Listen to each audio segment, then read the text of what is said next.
Thank you, Madam Speaker. Well, I rise today to condemn this Liberal government for introducing a bill to the House that will fundamentally change the rights, the long-held right of Tasmanians to protest, fear of arrest if they are peaceful and making a statement. And I can assure the clerk before he speaks to you that I'm not going to speak about the contents of this bill.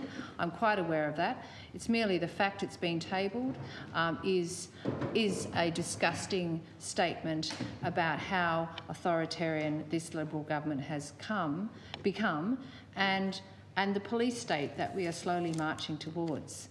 This is not a light thing to say. It is a frightening thing. But we are seeing Liberal and Labor governments around Australia increasingly introducing and passing this disgusting attack on the right to protest in this country so that corporations are not stopped or hindered in any way in their continued successful attempts to destroy the natural environment, to take and extract every little resource that they can that is remaining there, and to do whatever is required to further the profit motive. Let's be clear, that is what this is about. There are no instances that the government can provide where this would have been required in recent history. There is no peaceful protest that could not be managed by the laws today that we have in Tasmania, so that the safety of people is not hindered, so that there are trespass laws. There are many ways for the police to ensure that the rights of businesses are maintained already.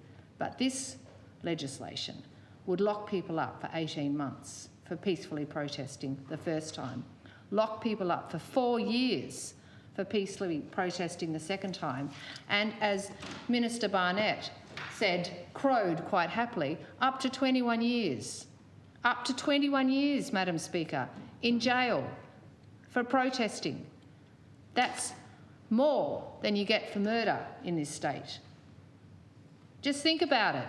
More than you get for murder. Well, as Bob Brown said today, people are not afraid of prison when the alternative is extinction.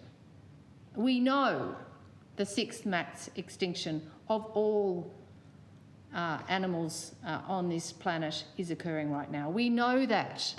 We are hurtling towards a dark place. Every scientific body that is responsible for this research is telling us this. A biodiversity crisis. The United Nations this year has told us, the IPCC panel has told us land use change is bringing a massive extinction crisis. 1 million species are expected to be gone within the next 10 years, Madam Speaker. This is what people are speaking about because this government wants business as usual. Why do they want it? Because that's what corporations want. Of course they do. That's what they want. The Labor Party, the Liberal Party, they're both together doing the bidding of corporations, and we are so far from understanding where we truly are, because normal to the Labor and the Liberal Party is just doing what they've always done. They can't think any different. This is not going to stop people. This is going to encourage people, because it's going to be really clear what we're up against. We don't have time. We don't have time to wait to move into the police state that's coming towards us. People will be less afraid of going to jail than the alternative. The alternative is, Madam Speaker, is an unthinkable abyss where there is total breakdown of the climate. There is a loss of all functioning biodiversity. It is the young children in the school strike for climate, the young children and the knitting nanas. It's the old people. It's the peaceful young people. The 20,000 odd people who are on the streets, they're the ones who'll be getting locked up in the government's jails. They're the ones that Guy Barnett and Will Hodgman, shame on the Premier for crowing that these were the toughest laws in the country. Shame on him. What sort of a government do we have? Who did people elect?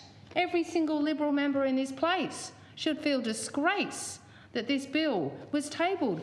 To what end?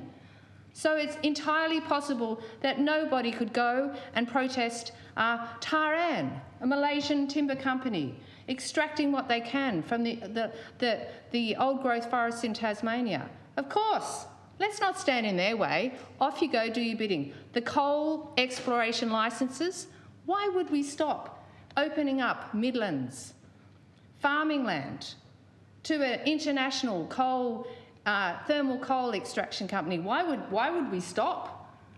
Let's write some legislation now to make sure they can do it and they don't have to worry about any annoying protesters getting in the way. And shame on Michael Bailey from the TCCI for coming out and saying it was necessary for businesses to have this legislation. Horseshit, Madam Speaker. Absolute horseshit. I don't think that's a very nice word to be using. It is the right word, because it's not true. There is no such thing as economic tourists. Point of order, that is totally unparliamentary. I'd ask the member to withdraw. What is the point of order? Yeah, what is the point of order? You don't like it, get up and give an adjournment about this yourself. Sorry, excuse me, could I just have what point of order it is? The point of order, the wording is HORSESHIT is unparliamentary and it should be withdrawn.